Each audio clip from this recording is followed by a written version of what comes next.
Hello, my name is Kyle. I'd like to share a few thoughts with you. Um, I like to share some things about myself when I teach. So I'm I'm an impulse buyer. Um, I blame it on my mom, habits I've learned from her early, um, and it's not a bad thing in my mind. It's more of a kind of seize the moment kind of approach. Kathy learned very early on.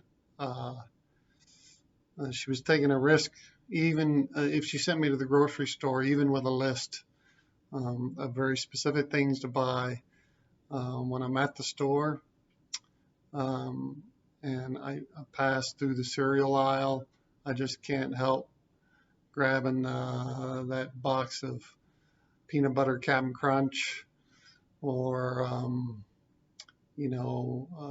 some root beer, my favorite root beer, or my favorite thing always on the end cap is um, the Little Debbie Swiss cake rolls. So Kathy knew when she sent me to the store that I was likely to come back with some things that weren't on the list.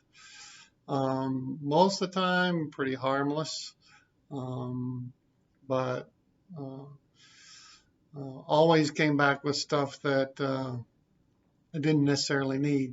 So I also do that often at the bookstore. I love going to the bookstore and browsing books. I hope I hope and pray that we never lose the physical stores to go buy books, because buying online or even reading online books is not the same for me. So I was recently in the bookstore um, last year, uh, and as often browsing and finding things that pique my interest. Um, and I also have this habit of I love to read. I read a lot, um, but I also like buying books, sometimes more than reading them.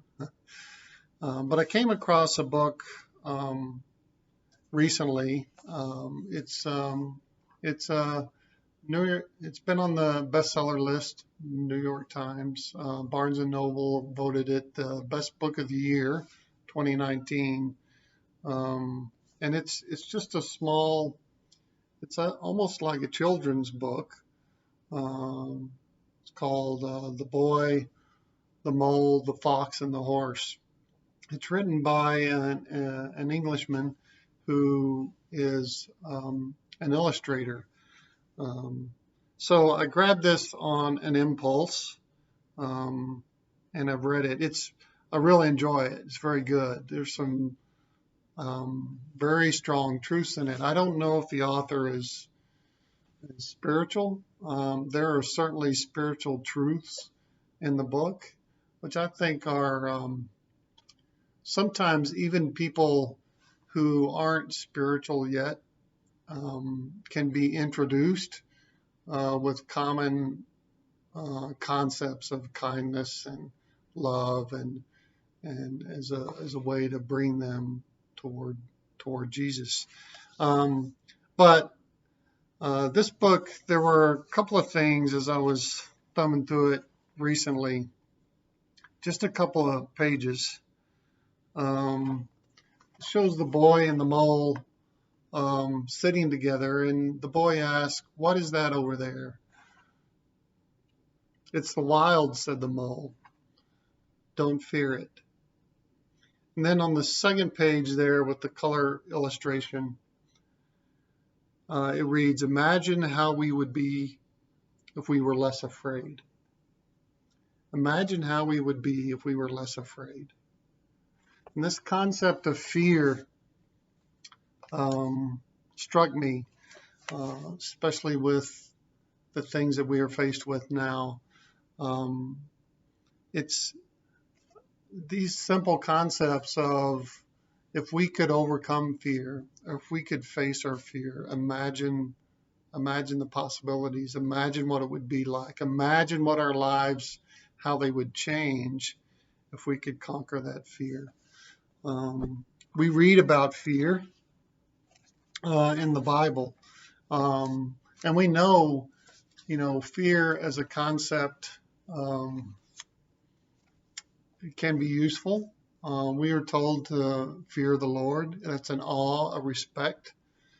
We also know fear can lead to anger.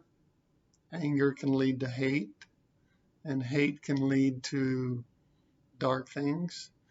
But we read in Psalms chapter 46, God is our refuge and strength, a very present help in trouble. Therefore we will not fear, though the earth gives way, though the mountains be moved into the heart of the sea, though its waters roar and foam, though the mountains tremble at its swelling. And then in verse 10, be still and know that I am God. I am exalted among the nations. I will be exalted in the earth. Right? The psalmist tells us, no matter what's happening, God is God. And we can trust in that and escape fear and knowing that God is with us. And one of my favorite stories in the New Testament, in Luke chapter 8, Jesus is beginning to show his power in small ways and effective ways, and ways that we need to learn ourselves, and how Jesus shared his love. But there was an official whose daughter was sick. He was asking for Jesus to heal her. And while he was still speaking, this is in Luke chapter 8, someone from the ruler's house came and said, your daughter is dead. Do not trouble the teacher anymore. But Jesus, on hearing this, answered him, do not fear, only believe.